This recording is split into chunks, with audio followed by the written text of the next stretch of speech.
Det är helg och det blir dags för Metro Esports Magazine. I vanlig ordning är det jag som heter Kim. Hej på er där hemma. Och fantastiska Linda har jag här på min vänstra sida i vanlig ordning också. Vad fin du är. Jag vill inte säga välkommen hit, känns så dumt. Vi är ju här tillsammans, men ja, det är ändå en presentation. Och vi har varit här ett bra tag tillsammans. Ja, vi har varit faktiskt. Det är inte så många avsnitt kvar.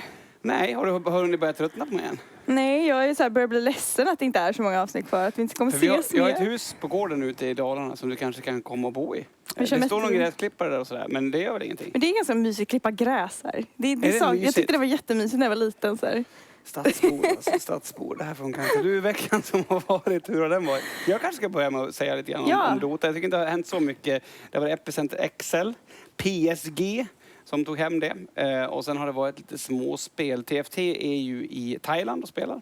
Och Alliance har spelat utan Loda och med Flensmeister. Så vi får se vad det innebär. Inte så mycket annat smått och gott i Dota-serien. Får se hur det går för TFT nu i Thailand om de kan visa framfötterna. För sen ska de till Kina och det är ganska viktigt liksom att de får lite resultat och sådär tror jag. För deras egna del också.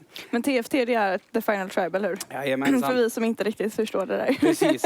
Det är ju, nej men precis. Och de har ju steppat upp. De har vunnit en del kval och så. Det berättade jag om här förut. Och nu gäller det ju att det gills ju inte bara vinna kval. Nej, det är klart. Man måste ju komma vidare. Men vi ses på CS-biten så har vi ju Face Clan gick och tog hem IM Sydney. Det här började ju förra veckan under förra avsnittet i alla fall. Var det inget australiensiskt lag? Nej, de åkte ju tyvärr ut. Det blev ingen finalplats i alla fall. De spelade mot Astralis som vann förra... Liksom, nu är det Astralis och Face Clan som är de två största liksom, giganterna i CS. Och det är jättekul för det är två väldigt roliga lag att kolla på också. Så det var roligt. Och de har ju tagit in Exist. En svensk vann. Ja, just det. Jag har inte ens reflekterat. Han har ju inte varit inne i laget så jättelänge. Så det är ju första gången åkte de ju ut i semifinal, tror jag det var. Jag har sett att du har varit aktiv och pratat feminism på nätet också. Ja, eller alltså jag börjar alltid prata med krönika eller säga här i varje dag. Jag tycker det är roligt. Men jag bara reagerade lite på, det var ett blogginlägg jag läste. Som den är värd att läsa i alla fall. Jag tycker att vi måste nämna det. Ja, faktiskt. Jag tycker också det. Jag tycker det är viktigt att så här, det handlar inte, blogginlägget som min krönika var baserad på handlade om att tjejer att vi ser oss själva som offerkoftor direkt, eller sätter på offerkoftan direkt och liksom blir förolämpade av allt. Är det en sån som du har nu? Eller är det nej, det är en icke-offer-kavaj idag. Jag tänkte planerat att sätta på mig den. Nej, men jag reagerar bara på att så här, vi behöver inte prata om att bara tjejer kanske blir förolämpade eller att vi ska känna oss förolämpade, utan ingen ska behöva ta skit liksom. Så det är det jag reagerar på, att så här, det var väldigt hårt inlägg. Jag gillar det. Så ni får läsa den. Jag tycker definitivt det ska jag. Ja, men det är en viktig fråga. Definitivt. Absolut. En väldigt viktig fråga. Vi ska titta på ett litet snyggt klipp i en väntan på annat. Här kommer det. Daimyo, look, we got a possible win. Sen, Ninja.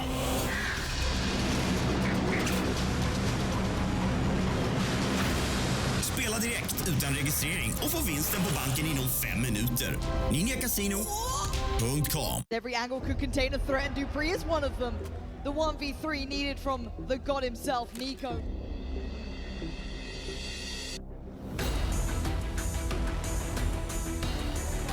Cowers in the corner, the shot goes off. Oh, he's got it! And now the 1v1.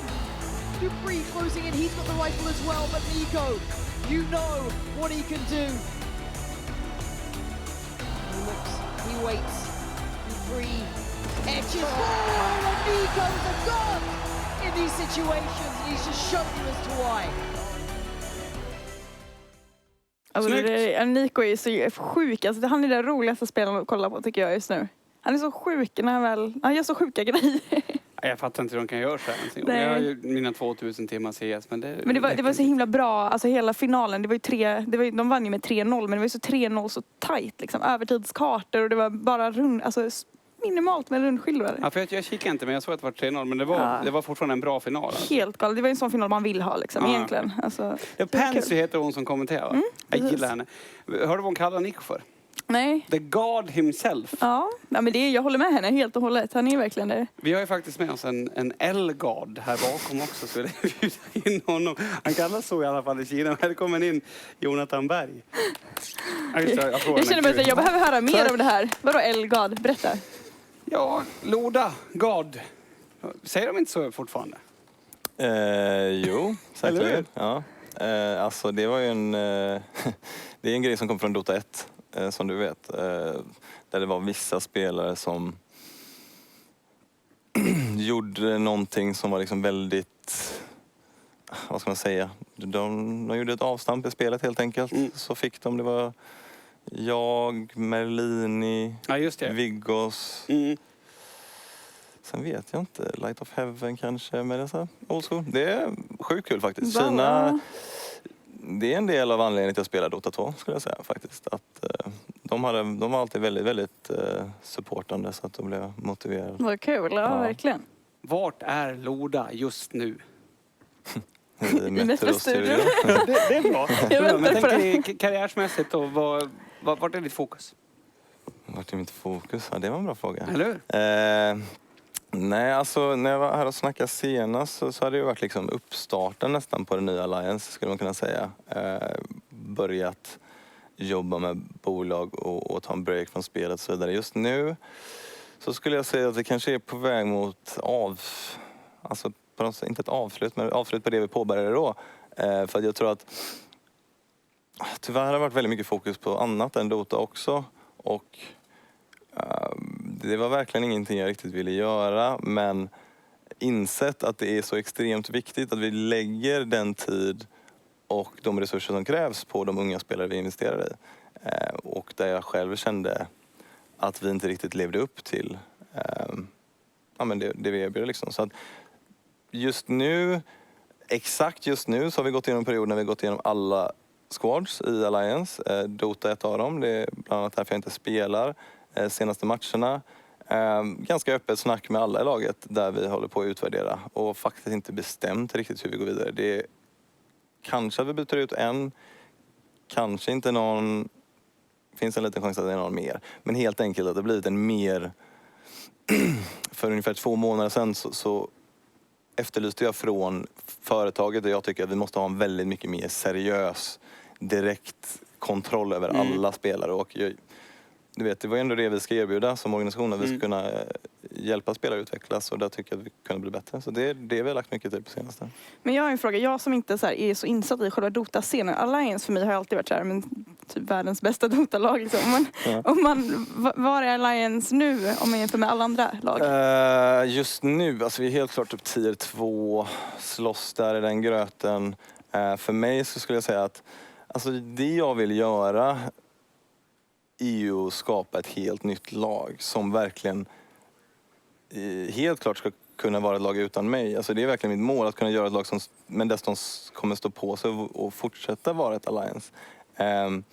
Så att just nu är vi under tier 1 helt klart och för mig skulle jag säga att vi är väldigt... Alltså alla tier 2-lag är så här, de är ganska jämna. Men ärligt talat så är de rätt trash jämfört med tier 1. För att det blir en så stor skillnad när du spelar mot de här lagen. Tier 2-lag möter de varandra, det kan se ut som att det är jämnt och de kämpar många grejer. Men när du åker då till LAN som TFT har gjort, det kan se jämnt ut och det kan se ut som att vad som helst. Men det är ofta rutin, teamplay, team clashes och de grejerna som gör det skillnad. Så att vi är fortfarande en period när vi ska hitta en tydlig identitet för hela laget. Och det är väl där jag mer och mer funderat över att ersätta mig själv för att det blir aldrig riktigt en nystart så fort någon av oss från originalfemman var med. Och jag märker det på de spelarna och jag märker det på hur de är mot fans och allting. Och att det... Ja, jag vill nog... och det är ju det, vi har ju många unga spelare och jag vill ändå ha en ny... Det ska ju vara dem. Det ska vara en känsla av att det är ett riktigt lag. De inte är i skuggan av resten liksom, på något sätt. Men om du ersätter dig själv, är det slutet för din spelande Dota 2-karriär? Ja, det tror jag. Alltså, saken är ju så här att man spelar alltid Dota. Men ja, helt klart. Men det är det jag menar. Det är det som är det tråkiga med att vara en del av en orga på det sättet. Att det är så här... Alltid när du tar ett beslut så måste du ta ett beslut om att sluta spela. Alltså förstår jag menar? För att du kan ju inte casual-spela. För då tror ju folk att du...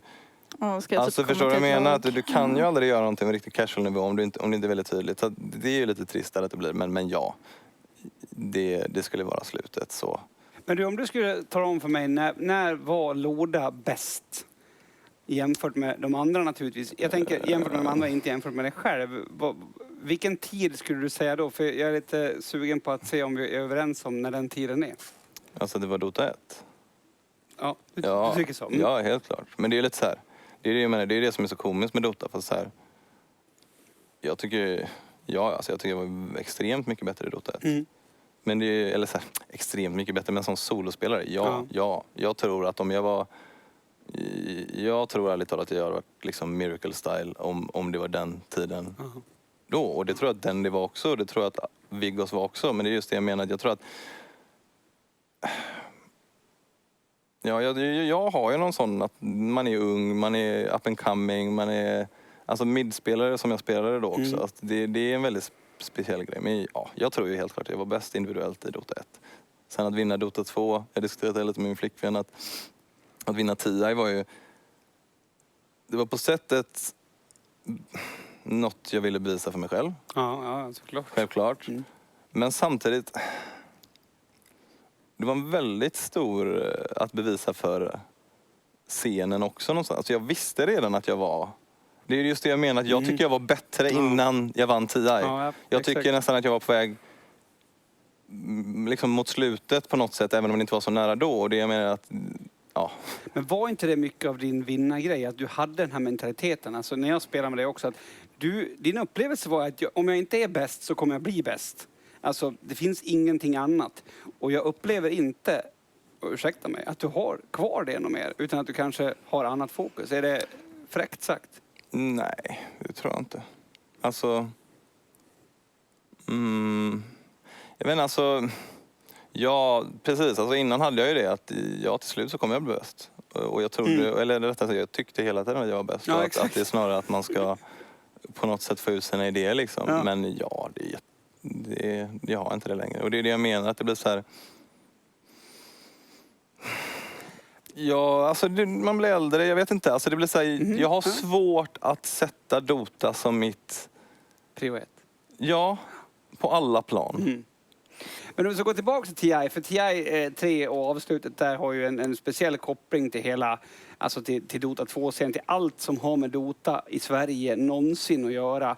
Till det som, alltså till mig, det jag jobbade med då, alltså det var en stor grej, även tror jag internationellt, för att avslutet på den finalen kommer nog ingen att slå någon gång. Hur mycket liksom har du burit med dig det? Kan du kolla på en sån video och så här nästan få en tår i ögat eller? Ja, men det är klart. Ja. Alltså, det är klart. Jag menar, den resan var ju extremt speciell. Och det är så här, när man är en del av det så är det mycket man själv inte tänker på liksom. Så att när man reflekterar det så, ja, det är klart jag kan få det. Men ja, men det är väl gött. Alltså jag menar, det är som du säger, att det var en sjukt bra final. Det är som jag sagt många gånger tidigare, som vi alla har sagt, vi tycker vi spelade vår sämsta match i hela turneringen i finalen, sista matchen. Men det är så här, det är det jag menar som var lite underbart. Det är väl det som lite... Det var så skönt, för att det är lite det som definierat min stil och mina lag. Alltså det är så här... det såg omöjligt ut och vi vann. Och jag tror att det är det som alltid kommer... betyda väldigt mycket för oss personligen. För jag tror att alla har nog... kommer nog ihåg en väldigt specifik punkt i gamet liksom, när jag kommer ihåg att vi var tvungna att ta en Roche-fight när gamet var liksom, och det är väldigt tydligt, man vet att man är ett väldigt bra lag då, att om vi inte tar den här fighten, alltså vi kommer nog förlora den här fighten för att de är mycket starkare, men om vi inte tar den här fighten då är det över. Gamet istället. Ja, precis. Och de grejerna liksom, det... Ditt liv har ju förändrats också. Du är ju mer eller mindre en farsa, du lever ett familjeliv. Vill du berätta lite om det eller? Ja, sure. Min flickvän, hon har en dotter som är 8 år. Hon flyttade över typ för cirka 2 år sedan. Pratar hon från Singapore. Men funkar väldigt enkelt, ärligt talat. Alltså, en 8-åring... Men det måste bli en kontrast också, liksom, att byta gaminglivet mot liksom, nu ska jag också vara... Men sen så hon är ju... Det är en liten tjej. Hon älskar gaming. Nej, men gud, kul. Vi lirar ihop och hon vill ju köra upp med mig liksom, så att det är kul också. Men du vet ju, det är ju inte samma sak som Nej, att det är spela. inte samma sak. Alltså, det är så här. Jag är så här, vad skulle du göra om säg att du lägger liksom allt på hyllan och så här, vad ser du dig göra då? Jag lägger allt på hyllan. Hela liksom, Ja, om jag lägger mitt liv på hyllan. Men typ, men vad skulle du, om du var tvungen att liksom göra det då, vad skulle du göra annars? Stå i kassan på McDonalds? Vaktmästare tänker jag direkt när jag säger det. Det är så här, Vad tror du om har vaktmästare? man en plan B tänker jag liksom, om man är bara tröttnat totalt. Så Ja, här. för det är faktiskt en jättebra fråga. Det här har jag ingen aning om.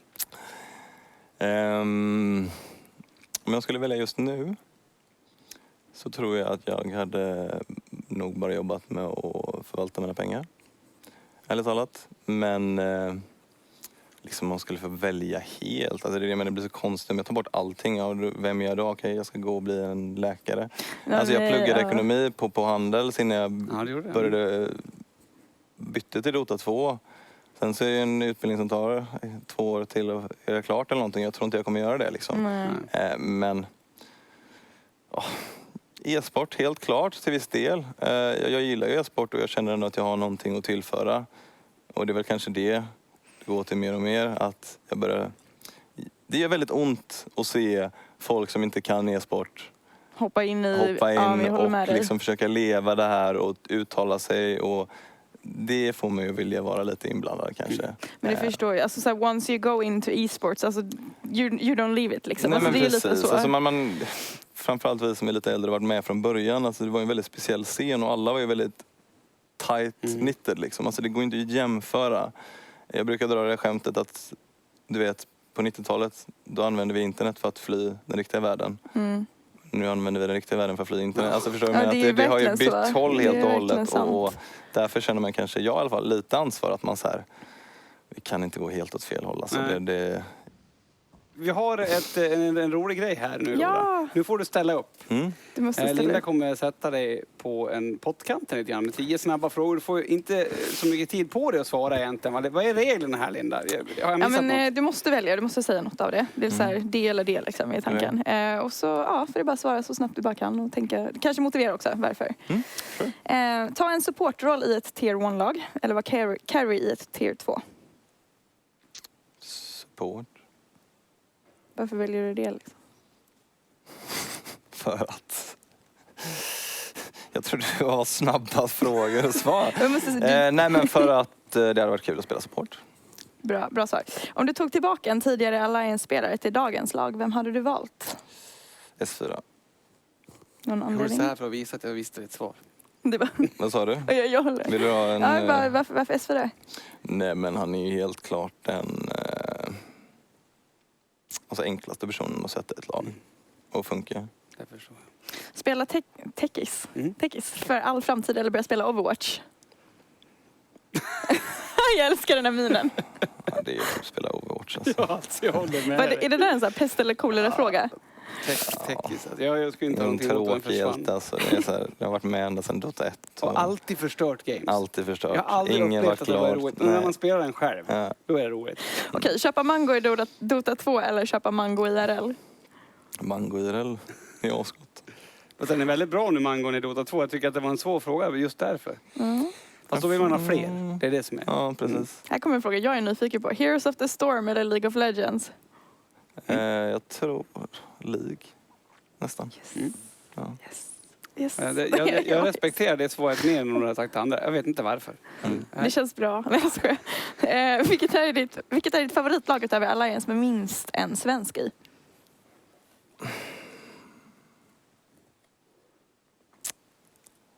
Ja du. Alltså det är ju... Vad finns det för lag? Typ Optic. TFT, fast de är inte riktigt tier 1. Optic, OG. Alltså det finns inte så mycket roliga... Fnatic. Fnatic har väl Pajla där, Ja. så de är de 3 lagen. Fnatic, Jag har varit helt OG. osäker Ja, själv det är OG också. tror jag. Okej. Ja. Vem skulle vinna mellan dig och Admiral Bulldog i en one-on-one? Var det Dota? Ja. Om Bulldog inte får spela typ Sylla eller Furion så hade jag vunnit 100%. Alltså jag har ju mött honom jag brukar spela så här bara fula one-on-ones med honom typ så här. Du vet att Furion kan förlora mot PA one-on-one va? Jaha. Men ja, Ja, men som sagt, som jag sa, om man inte vill spela Sylla eller Furion. Jag tycker det är ett bra statement alltså. Jag gillar det. Vilket är ditt största misslyckande under karriären? Alltså jag var ju lite irriterad på att vi inte gjorde någon förändring efter TI 3. Men det var mest för att det var så tydligt att det var mätta. Men så här stora misslyckanden, jag vet inte faktiskt. Jag har aldrig varit... Alltså det är just det som är grejen, att jag har aldrig varit rädd för att misslyckas. Och jag är aldrig rädd för att folk ska tycka att jag är dålig. För att det är så här... Alltså det är... Vad spelar det för roll? Nej, men alltså, det är lite jag menar. Alltså, många som är rädda för att göra bort sig och många som är rädda för att misslyckas. Och det är det jag märker nu lite med de yngre spelarna. Att ibland så kan de uttrycka sig på sätt som är så här, de är rädda för att göra bort sig typ. Men det är bara bra, man blir starkare av att göra bort sig, eller? Ja, men det är klart, jag. Det är det jag menar. Ja, nej. Så att jag vet faktiskt inte. Men helt klart har haft misslyckanden. Hur många som helst. Men om vi vänder på det och byter till nästa fråga. Vad är ditt största lyckande då? Det du lyckats med som du är mest liksom? Nej, alltså, som jag har sagt någon gång innan i en intervju, har sagt att i Dota 1 så var det en period när jag hade lämnat SK, var allmänt ganska flamad för att laget inte hade gått bra. Och så la väl folk ganska mycket skuld på mig. Och så startade jag ett lag med bara rejects typ. Alltså, de var ju bra spelare, men alla hade på något sätt blivit bandlysta från att spela med tier 1-lag liksom. Och det var en typisk... Det där är grejerna som ärligt talat nog motiverade mig mest liksom. När folk på något sätt har bestämt sig för att vi vet hur det funkar typ. Det är så här det funkar. Då känner jag mig väldigt motiverad. Det är inte alls så det funkar. Och då gjorde vi det i laget, vi vann DreamHack och sen så vann vi Gamescom som var den största turneringen det året. Ja, för mig personligen så var det ett väldigt stort. Vad kul att höra det verkligen. Jag måste få flika in. Nu fick jag svaret på varför vi inte kan spela ihop. För exakt så där är jag. Och sen hade vi varsin idé om hur vi skulle göra. Kanske. Det är ganska Men fränt berätta faktiskt. för de som inte vet om ni har spelat ihop. För jag visste faktiskt inte det här. Så det är så länge sedan. Det är länge sedan nu. Men vi spelade ihop under, från TT och sen blev det SK Gaming då, efter ett tag. Och men jag då, funderar, var det inte så att... Var inte du stand-in för mig ett tag? Jo, För inte jag för åkte- dig eller? Eller? Nej, inte för dig. Du var ju mitt. Men vi spelade ihop och det gick bra för oss, absolut. Så det var Ja, inget snack om den okej. saken. Men jag är så... Jag ville bestämma. Och det ville Loda också. Och Loda var den Envisa som jävlar bestämde. alltså. Nej, men det var verkligen så enkelt. Och det var så intressant nu när vi setts efter det här. Jag menar, vi har ju setts återkommande. Men man växer upp själv under tiden och inser att fan, vi kan ju ha ganska trevligt tillsammans. Kanske kan bara skippa och bestämma liksom. Vilka liksom, för oss som inte vet, vilka ska jag följa liksom i Dota? Vilka är de upcoming bästa just Alltså, nu? jag personligen tycker att vår midspelare, Micke, övertygad om att alltså, kanske slutet detta året, men om ett år 100% en av Europas absolut bästa midspelare. Och jag tror att ingen kommer kunna diskutera det. Om man ska ta självklara, Miracle från Liquid, helt magiskt bra spelare. Gillar verkligen hur mekaniskt bra han är, men han är också en av de spelarna som visar verkligen att han liksom förstår själen av Dota. Och jag tror att det är någonting liksom som många av de här old school-spelarna ser ibland. Som Viggos var lite den typen. Alltså du förstår, spelare som verkligen de lever Dota på något sätt. Han tycker jag är helt klart.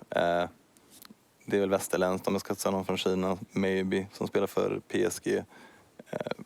Kanske Kinas bästa midspelare. Sen är frågan om han är rolig att följa på sociala medier. Jag vet inte, jag får ju faktiskt inte han. Vad är rimligheten att få se Alliance på TI då? Stänger du porten eller? Nej, verkligen inte. Nej. Men rimligheten, alltså det beror ju lite på hur många platser det är. Men kanske 30% chans. Det är i alla fall en bra chans. Mm. Men alltså EU är inte... Alltså du måste samtidigt, alltså ja, det är det jag menar att laget har faktiskt utvecklats ganska bra på senaste tiden. Men det jag menar är snarare att du måste ju kolla på vilka som blir invitade, vilka som... jag menar om Secret och Liquid och så vidare går direkt till TI så blir det mycket enklare. Men kan ju snabbt förändras. Men nu är det ganska klart snart, va? Vilka lag som blir invitade och... Pro Circuit, jag är så insatt så att det visslar om det. Nej, men jag tror det. Jag tror att den ganska klart är här det. du sa att TFC skulle till Kina. Till Eller Kina. Super Major. Ja, där finns det mycket poäng att hämta i och Men för sig. frågan är om det är den sista.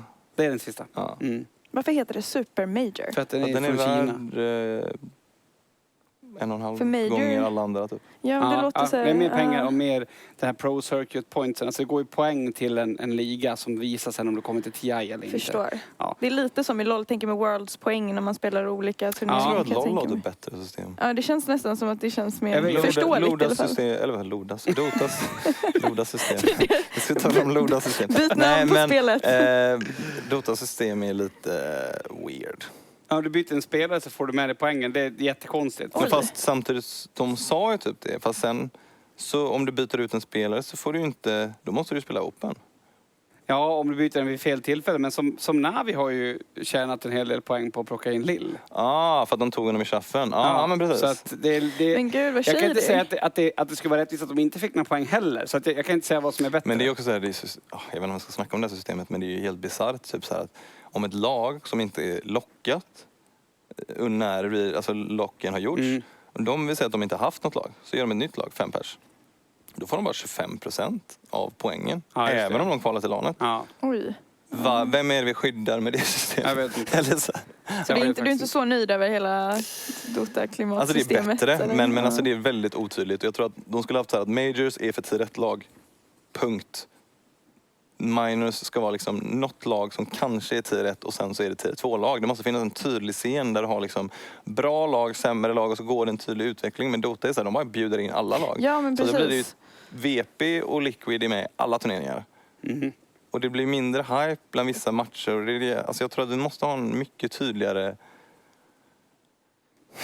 alltså både region och liksom så här. Så ett skikte liksom mellan. Ja, men, så här, nej, men precis. Och det är det jag menar. Att vissa turneringar blir ibland så här. Det känns typ inte som att det spelar någon roll för att de bästa lagen inte är där. Eller, Ja, just det. Alltså, Men det blir så här. det är ju som att dra in typ de bästa topplagen i CS till Copenhagen Games liksom i Köpenhamn som är liten så här. Det hade varit konstigt. Ja, så men jag kan tänka mig precis. Och att jag det... tror att Valve har alltid varit väldigt rädda för typ ta beslut om de där grejerna. Men jag tror att det har varit väldigt nice för Dota-scenen om man kunde ha en tydlig liksom tier 2-nivå. För att då blir ju även den, så fort de steppar upp. Ja. För att nu, eftersom det inte finns någon tydlig, då blir det så här. Man tar sig upp till tier 1, du sög. Hejdå. Ja. Så förlorar Ja, de det i precis. lanet och så bara får vi se om de kommer upp om 6 månader igen. Alltså det blir så här. Hur mycket, du pratar om Valve, hur mycket lyssnar Valve på Dota-rösterna? För att i CS är det ju liksom kaos ibland. Svårt att säga. Alltså Icefrog är ju ändå så att han pratar med spelarna. Ja, det är ju skönt. Pratade med dem för några veckor sedan bara. Och han är ju så här. Nej, men han lyssnar ändå. Så ni har mycket att säga Men till det- om eller? Ja, fast samtidigt så här. Jag tror att spelarna har nog winat om Ringen Fakila i typ ett halvår, att det är ett brutet item. Men det är kvar så att ja, de lyssnar inte alltid liksom. Men Nej. Men nej, får ändå- mycket sin vision också. ja men precis, Ja. och det var just det jag frågade faktiskt. Den frågan jag frågade honom liksom, om han kände att han fortfarande.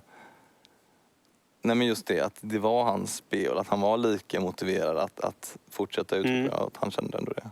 Ja, han gjorde det. Men Tydligt, kul, ja. vad skönt ändå att det är så. Jag tänker att vi ska vilja avsluta med att fråga dig vart Alliance är om 1 år, det här datumet. Som Dota 2-lag då, inte som de andra lagen. Ja, så Det blir alltså innan att vara ett TI nästa tier år. 1-lag, helt klart. Men det är just det jag menar. Och det är väl det som blivit mer tydligt även för spelarna som är involverade. Liksom, att vi som innan vill investera tid i nya spelare och unga spelare, men vi kommer göra det ganska mycket mer aktivt och kontrollerat framöver. Och visst, vi har ju helt klart hjälpt till en bit på vägen hela tiden, men ja, vi ska inte sluta jobba förrän vi är ett tier 1-lag. Och vi kommer inte vara i en position där vi kommer välja att vara svenskt eller nordiskt över det. Härligt! Ja, Helt fantastiskt. På tal om saker som är vuxna och seriösa, vi borde ge Hanna pappersen för att kasta nu när vi ska du får avsluta. två av mig. Ja, du kan få ett av mig också. Det är väldigt enkelt. När jag säger tack för den här gången så då Ska gör du- vi bara så här. Då kastar vi Allihop. det. Ja, det blir bra. Ni som är där hemma, hoppas att ni har haft en trevlig stund, för det har vi haft. Tack för den här gången. Tack!